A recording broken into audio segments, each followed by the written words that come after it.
Hey, Shalom. All praise, honor, and glory goes into Yahweh, Bahashem, Yahweh Shai, Bahashem, Rahak Wadash. Hey, double honors unto the apostles of Great Millstone. Peace and blessings unto the elect of the nation of Israel, men, women, and children. Shalom. All right, and as you see here on the screen, I want to make this lesson brief, Lord, with an edifying unto the elect, in which we know we're hastening unto the day of the coming of Yahweh Shema Shah and destruction of Esau, Edom, and the decimation of America. But just a quick thought I had while I was driving. I'm on a break, in which what is freedom? All right, and what is freedom? Well, freedom, as you see here on the definition pulled up, what I was thinking about, everybody's experiencing economic woes, bills, shortages. All right, but the Israelites in particular were told that they would be under curses if they were disobedient to that power. But if we were obedient, the blessing will come upon us and we will be on top of everybody else.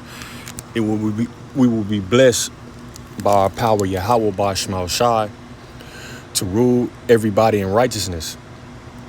All right, and everything will benefit from us being free. All right, so of course, through Yahweh Shah Mashiach, set up by Yahweh, we're going to get to experience that. First, we're free spiritually, all right, by knowing, who we are, what condition we're in. Even though we're suffering and catching hell, we know that eventually the circumstances are going to change according to prophecy, all right?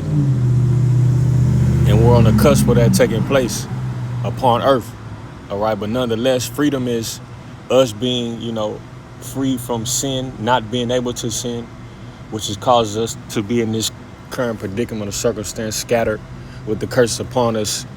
All right, and we're going to achieve that through the blood of Yahweh Shah, of course. He overcame death. But, that's what freedom is, being sovereign, having authority, power, rulership, our women being in subjection to righteousness in our ways, other than our enemies and oppressors, us not having to pay bills, being able to yield and reap and use the earth's benefits and resources and fruits at our will and labor, on our desire, according to the law, statutes, commandments. All right, and everybody being in subject to us. All right, in order for us to be free, we have to rule. All right, and the rule is being established through Yahweh Shai and his first fruits, with this gospel being preached. Then it will come physically. Yahweh Shai will physically come free us from bondage and captivity by the way of Yahweh Shema Shai and prophecy. All right, in this correct time. But let's read this definition, grab a few precepts, not going to be long, Lord, with an edifying. Freedom, all right, a state of exemption from the power or control of another. All right, we are subject to payment. We have to abide by the laws to a certain extent, as long as we're whatever province or landmass we're in. All right, we got to pay taxes, go to work, live the mundane life of a slave. This is what we're living. All right, the life of a slave. But within that, we've been free spiritually, as I stated earlier. All right, through the name of the Lord, through faith, through fear. All right, and through prophecy. All right, us being gifted that spirit and inspired. All right, to stand up and believe in the covenants and the promises that are awaiting. All right, that's our rest. We're free through that. All right, even though we're subject to these carnal things. All right, that's why the scriptures say, let go of the mortal thoughts, cast away the burdens of men, man.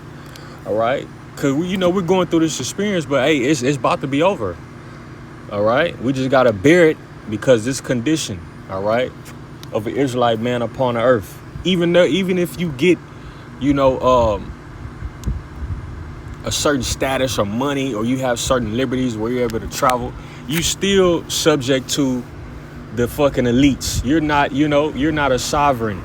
All right, you're bound. All right, and it's going to be like that until Yahweh Shah frees us as a nation. No matter what you're able to do or achieve individually, what substance you may acquire. All right, to those that know they're Israelites and that don't know they're Israelites. All right, you're still bound until Yahweh Shah frees us. All right, and puts us on an upward trajectory as a nation, according to prophecy, as He's set to do. All right, this is a freedom. All right, again, Salakia for the realm. You know, it says a state of exemption from the power or control of another. Liberty, exemption from slavery, servitude, or confinement. Freedom is personal, civil, political, and religious. Particular privileges, franchise, immunity as the freedom of a city, power of enjoying franchises, exemption from fate, necessity, or constraint and consequence, or consequence, Salakia, of predetermination or otherwise as the freedom of the will. Any exemption from constraint or control.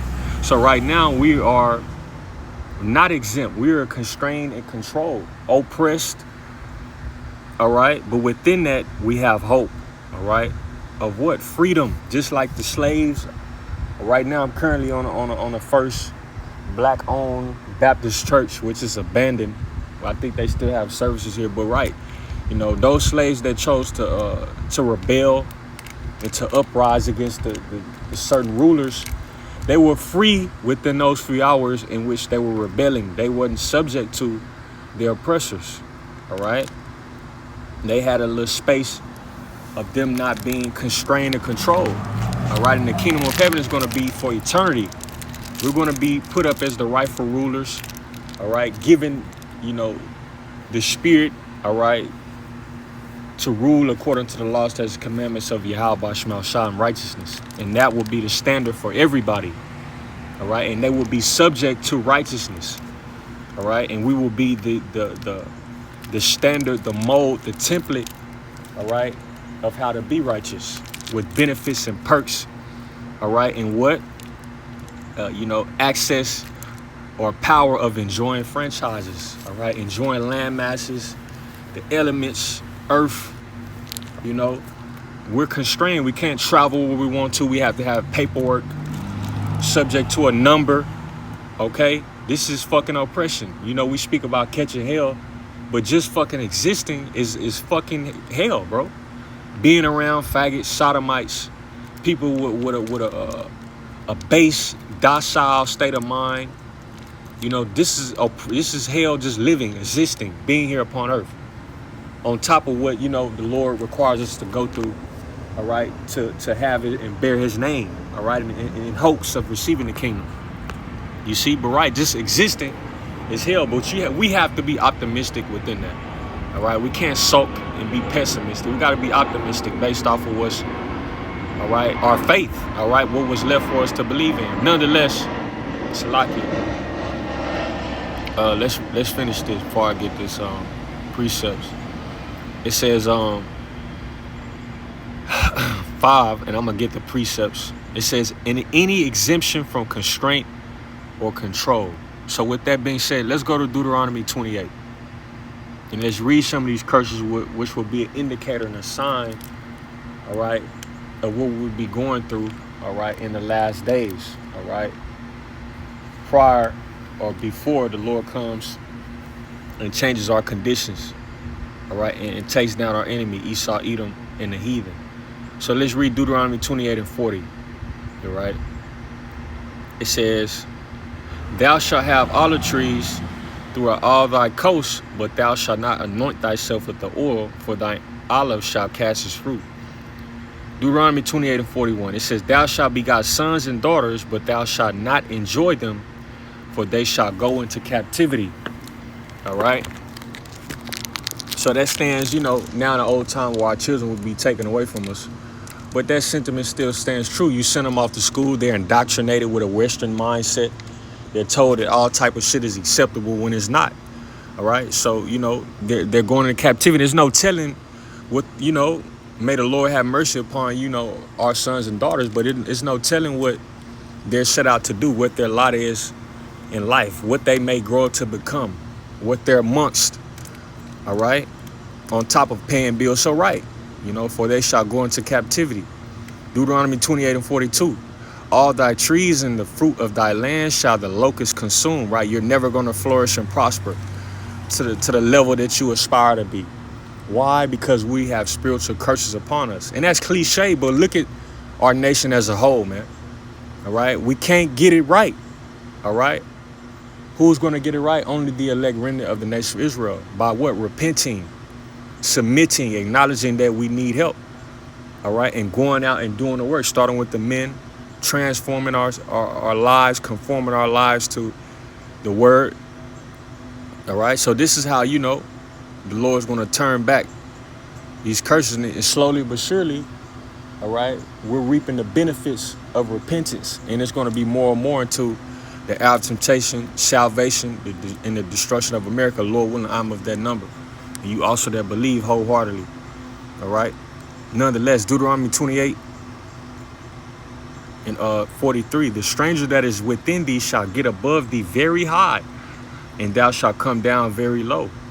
He shall lend to thee, and thou shalt not lend to him. He shall be the head, and thou shalt be the tail, right? Loans and shit, we're the tail, they're the head. They're the lender. They give us jobs at their discretion. And of course, the Lord makes way. He puts the Spirit on, he gives us our daily bread. He makes the avenues available. But they're still over us, man. All right? Nobody's free if you're a so-called Negroes, Latino, Native American, man. And if you claim to be a life of freedom, you've done wickedness and demonic works to, live a comfortable lifestyle. All right, on whatever level it may be. All right, Deuteronomy 28 and 45, it says, moreover, all these curses shall come upon thee and shall pursue thee and overtake thee till thou be destroyed. Why? Because thou hearkenest not unto the voice of Yahweh Bashmal Shah thy God, to keep his commandments and his statutes which he commanded thee. And they shall be upon thee for a sign and for a wonder, and upon thy seed forever. Right, so right, man, for a wonder, I was pondering on, damn, while I was driving, this is a fucked up condition, bro. So the water Yahweh Shema Shah for his name and his truth, and that we know what's going on, bro. Because this shit, if you don't know what's going on, that shit can, fuck you up, man. You be out here smoking kush and, just wondering what the fuck is life about. All right, but Barakatah Yahweh Shema Shah Ba'ashem Rachak Wadash, man. For real, bro. Because, our people don't have no hope. You see, but we do. Let's finish this. Salaki. It's a lot. This is somebody pulled up. Let me get on it. Let me see. It's a lot. I'm gonna read this precept and finish it. This is Baruch 3 and 8. It says, behold, we are yet this day in our captivity, where thou hast scattered us for reproach and a curse, and to be subject to payments. Salaki, let me stop it.